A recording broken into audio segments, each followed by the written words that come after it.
Oh, sure. Well, I'm Pat Frazier. I'm a mother and a grandmother. I'm a nurse practitioner and a farmer. Yeah, up here on the Mesa in western Colorado.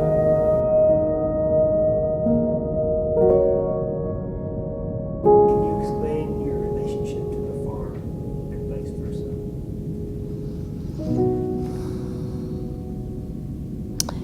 My relationship to the farm is pretty parental, I guess I'd say. I care for it. I'll stay here for as long as I can physically stay here.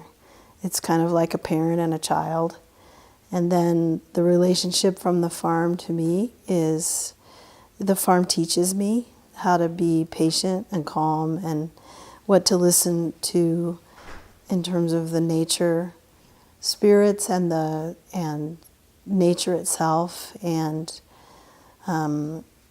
how it grows, why it doesn't grow, what kinds of elements need to be there to make it be alive, to create life. And so that's our mutual relationship. And then the relationship also extends to my extended family. Explain biodynamics and its role on the farm. Biodynamics and its role on the farm is central in this notion of creating an organism. More than just a farm, a piece of land where we can grow crops and animals. The farm is an organism by itself. And we have a hand in shepherding that organism. So the cow is basically, it's an organ of digestion on legs. The cow senses what's vital that's growing in the pastures, senses that by bringing in forces from the cosmos as well as the earth into the middle, into the digestive organ, through their olfactory senses and through the sense organs of their horns. And as they sense that vital energy of the plants and eat them, those plants are taken into their metabolism, metabolized 4 times over in 4 stomachs. And as they come out in manure, there's still a life force left in that manure. So that's why you have to keep their horns on. So the horns are actually an organ of intelligence for the cow. And so to remove the horns is actually to do the animal a disservice, even though it's understandable when people are, managing large herds of cattle, because it's easier for the man to manage the cattle when they don't have horns. But it does make them a duller animal. It makes them more dependent on man and more domesticated and less receptive to the forces of nature. The bees, we keep bees here because for practical reasons, they're excellent pollinators, and we grow a lot of fruit trees and flowers and vegetables, etc. But the bee is a creature of the sun. And as such, the bee reflects the ability of the insect world to understand and become one with the sun.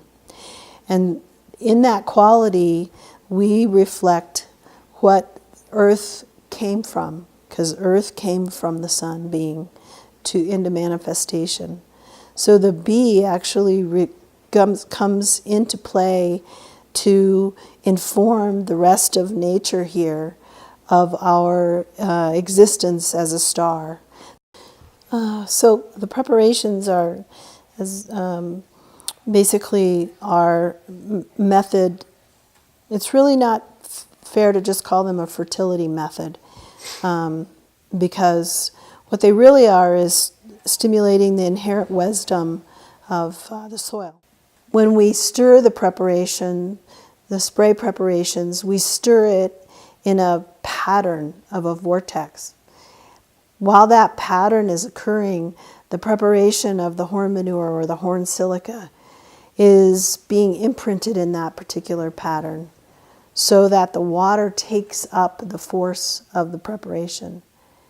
Then we create a chaotic state by reversing that vortex such that the chaos then comes back to order. And in this continual reversing of chaos to order to chaos to order, we finally come to a steady state within the stirred preparation where the water has taken up the imprint of the energetic quality of the preparation.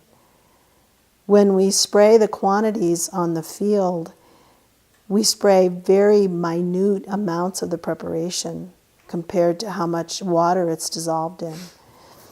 And that minute dilution then becomes more or less a force field rather than a substance, because the amount of the preparation that's actually still contained in the water is very minute. And so therefore, it's not like we have to cover every square inch of the ground with the preparation. We only have to cover the bulk of the ground by walking and spraying it, because there's a force inherent in that. You're supposed to beat this out the bottom with a 2x4. Is that like the dumbest shit? Give it a couple beats. Like this. And you can see I've already chewed up the 2x4 trying to do it. It hasn't budged a quarter of an inch.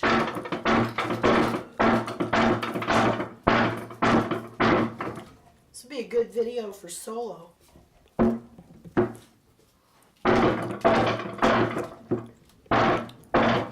So how often is this the kind of thing you gotta do as a farmer? Oh my God. Every other day. You gotta fix or repair something.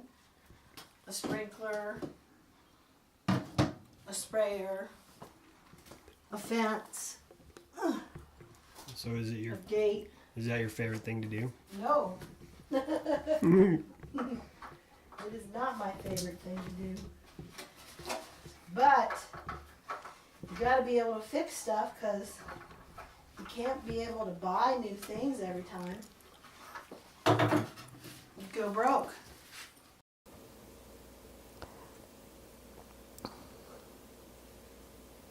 Are you gonna miss the bullshit when you're too old to do it? Like when you're trying to fix that backpack spreader. Yeah. Well, that's the other thing that I've learned about farming that's really humbling. You can't just be a farmer. You need to be a plumber, and you need to be a carpenter, and you need to be a mechanic, and you need to be an engineer, and all those things. I didn't know any of those things before I started into farming. So I just started learning all of them, which is really a great experience. But I would say there'll come a time when my physical body has decided that it's enough. But I don't really think that my drive and my passion will ever decide that it's enough. But there'll just come a time when I'll understand that I need help more. And the more help I need, the more I'll, recognize that it's probably time for me to kind of chillax a bit. I don't really know when that will happen. I think it's going to be a gradual thing, a real gradual thing. And I think I'll know when it's time, kind of like when it's time when your 13-year-old dog has had enough, and you let that happen to them. It's going to be that way with the farm and I'm pretty sure.